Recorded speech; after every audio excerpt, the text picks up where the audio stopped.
I'd say Austria knows a few things about lockdowns. It's the Mega Man, and nah, that doesn't stand for hate. We're just saying it's time for education to be great.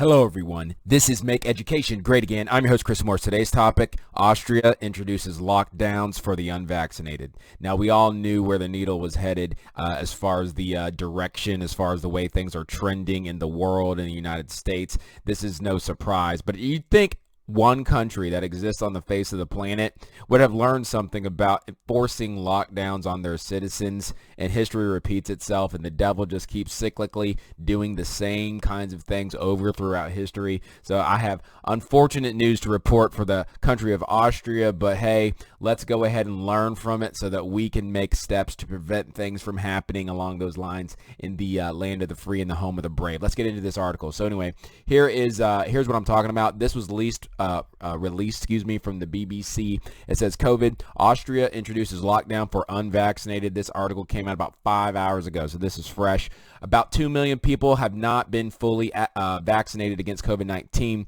and they have placed a lockdown in Austria as the country faces a surge in the cases. Now, here's from the BBC. This is what they're saying. We are not taking this step lightly, but unfortunately it is necessary, Chancellor Alexandria said. And when a politician says, unfortunately, it's necessary to introduce tyranny on a country, it's a very scary thing, especially if you're from Austria. Unvaccinated people will only be allowed to leave home for limited look at this.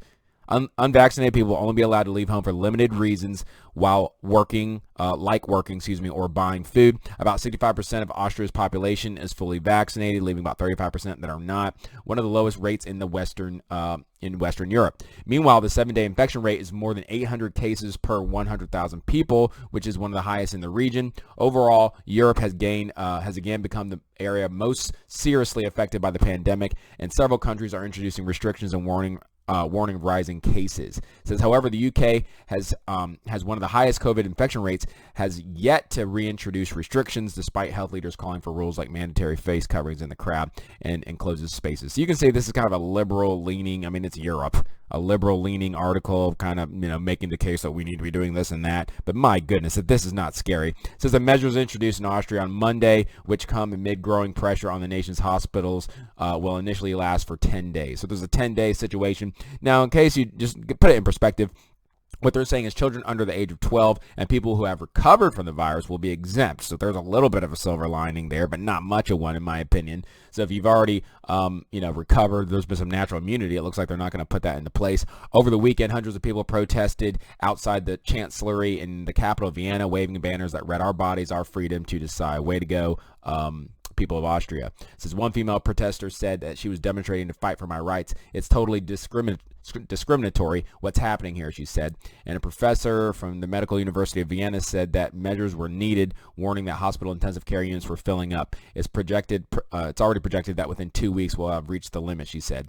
Unvaccinated people were already barred from visiting restaurants, hairdressers, and cinemas, but we will now be expected to stay home. It's ridiculous. In reality, we have been told 1/3 of the population you will need to leave your home apart from the reasons. It's crazy. It's craziness. So anyway, coming on screen here just for a minute, I want to talk to you guys. So did you hear this craziness? Okay, so you got 1/3 of the country's not been vaccinated. So the logical leap is to therefore put in positions and lockdowns, and you may not do this. The freedom is absolutely gone. Never mind natural remedies. Never mind the overwhelming evidence in Uttar Pradesh that certain non-Pfizer-ish solutions are very, very effective.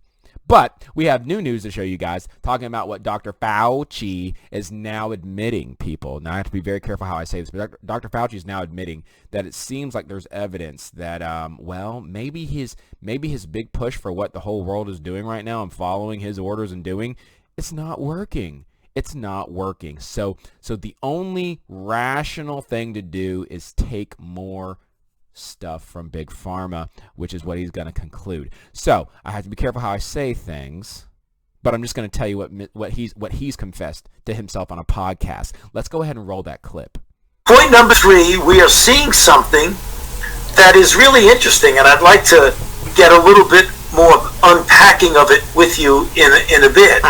And that is, we're starting to see waning immunity against infection and waning immunity in the beginning aspect against hospitalization. And if you look at Israel, which has always been a month to a month and a half ahead of us in the dynamics of the outbreak, in their vaccine response, and in every other element of the outbreak, they are seeing a waning of immunity, not only against infection, but against hospitalizations and to some extent death, which is starting to now involve all age groups. It isn't just the elderly. So if one looks back at this, one can say, do you know, it isn't as if a booster is a bonus, but a booster might actually be an essential part of the primary regimen that people should have. All right, so there it is, guys. Why in the world do people continue to listen to this man who seems like his hands are all completely entwined into this entire debacle, yet we still listen to the dude, and now you hear what he's saying and you still listen to the dude? It's like a man, it's really like an abused woman, okay, who continually goes back to her oppressor and then complains that she gets beat by him every single day. I mean, I really feel that way for people who listen to this abuser who continues to abuse you, yet you keep going to him for information and trusting him, but he abuses you. I mean, that's how I feel about it. I don't know. What say you guys? What do you think about what's going on in Austria? I mean, does history repeat itself or not? They're now doing lockdowns. A country that's very familiar with these kinds of things. It's happening again. Do you see a pattern here? Do you understand that just because it's not exactly the story you read about, okay, when you were in elementary school, I mean, did you ever learn about themes and talk about the themes that come out when you were doing some sort of critical thought, you know, during a presentation? Did you ever get to do that with your English teacher? Because I'm telling you, there are some themes rising here. There are some themes rising here. Now, as far as it comes to this overrunning, you know, the hospitals are overrun and all this stuff, can I just say something? Because of the stupid policies, okay, the insanely ignorant policies of somebody that y'all know who it is, we have situations where you don't have enough workers. Doesn't matter in what sector you're talking about, you don't have enough workers to meet the demand that it takes to function right? So a lot of this time you hear, don't be falling for these buzzwords. Oh, the hospitals are overran. Well, they don't have enough workers because of stupid policies, and so you have whole floors that aren't being used. Just like when you go to a restaurant, you'll notice a lot of the tables are completely open. People could sit there, but they don't have enough workers because of stupid policies that are going on, okay? So people aren't incentivized to work. You don't have enough work staff to actually fill up the occupancy that your facility could hold, okay? And the same thing's going on in hospitals. So it's not to me that I think the hospitals are overrun. I think it's stupid policies that are making it to where there are not enough healthcare workers to keep up, to fill up the hospitals. You see what I'm saying? But they're not going to say that in the headlines. They're not going to say that. They want to control the narrative and control your thoughts. You do your own thinking on here. And so that's all it is. What do you guys say? As always, like, subscribe, share, click that notification bell for more content and analysis. If you like what you heard, I've linked to my PayPal, my Cash App. I appreciate you. The support helps us get out the latest content to you guys that y'all desperately need in these trying times. Don't give up hope. 45 is coming back, baby. It's a comeback number. I've been saying it, and I'm telling you this by faith from the Spirit. You have to look beyond your natural eyes. 45 is coming back, so go ahead and start celebrating. Go ahead and start praying. If you're not convinced, ask God yourself and wait and expect an answer. Say it and pray it in faith. That's the difference. Some of y'all don't pray in faith. And there's no belief there. Well, heaven bows to faith, okay? Every single time, heaven bows to faith. If there's no faith happening on the earth, the Bible says he searches the whole world to and fro. Will he find faith on the earth? If there's no faith, he ain't going to do nothing. But where there's faith, heavenly things happen. Heaven bows to faith. And so pray in faith, expect an answer, and see what comes back, y'all. I'm just saying that's where I'm at, and that's what I'm going to say to you guys.